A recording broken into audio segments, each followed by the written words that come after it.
Secretory and membrane proteins are often post-translationally modified with sugar chains called glycans. Glycans are essential for the stability and function of the mature protein. They affect enzymatic activity, half-life, and receptor binding, among other biological processes. Proteins can be modified with different kinds of carbohydrates, N-glycans and O-glycans being the most common types in eukaryotic systems. N-glycans are attached to asparagine residues of the protein, shown with an N. N-glycans have a common biosynthesis pathway, which is reflected in the common structure of their core. N-glycans can be high mannose, which means all the component monosaccharides are mannose residues, with the exception of the two core N-acetylglucosamine or GLICNAC residues. N-glycans can also be complex, which means the mannose residues are only present at the core and the branches are extended with other monosaccharides, such as N-acetylglucosamine or GLICNAC, galactose, sialic acid, and fucose. O-glycans start with the addition of an N-acetylgalactosamine or GalNAc residue to a serine, shown with an S, or threonine, shown with a T. O-glycans are often short chains consisting of only a few sugars. Or they can be extended by the addition of different monosaccharides, resulting in a longer chain. Deglycosylation refers to the removal of glycans from proteins.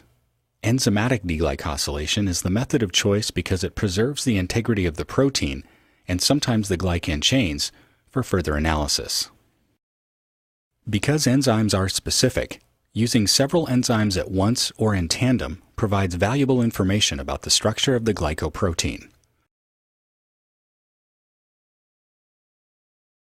PNGase F is able to remove most N-glycans as an intact glycan molecule. If present, the O-glycans remain attached to the protein. The released glycans are intact and are ready for further characterization using analytical methods such as mass spectrometry. The protein deglycosylation mix is a combination of PNGase F, O-glycosidase, neuraminidase, also called sialidase, beta-glycnacase, and beta-1,4-galactosidase. As shown before, PNGase F removes most N-glycans.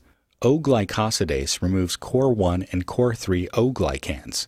The exoglycosidases sialidase, beta-glycnacase, and beta-1,4-galactosidase can be used to trim down O-glycans to their core structures. The protein deglycosylation mix can remove short O-glycans and longer-chain O-glycans in a step-by-step reaction.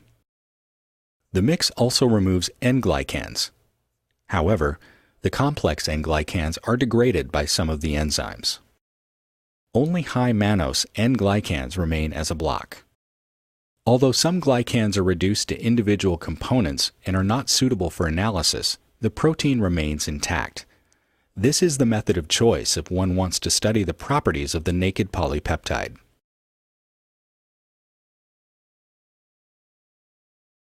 Additional exoglycosidases, for instance, beta-1,3-galactosidase, alpha-galactosidase, and fucosidase, can be used along with the protein deglycosylation mix. Some glycoproteins have O-glycans that are resistant to the protein deglycosylation mix. However, additional glycosidases can be used along with the protein deglycosylation mix to facilitate the removal of the glycan. In this example, fucosidase and alpha-galnacase are used, and the resistant glycan is removed.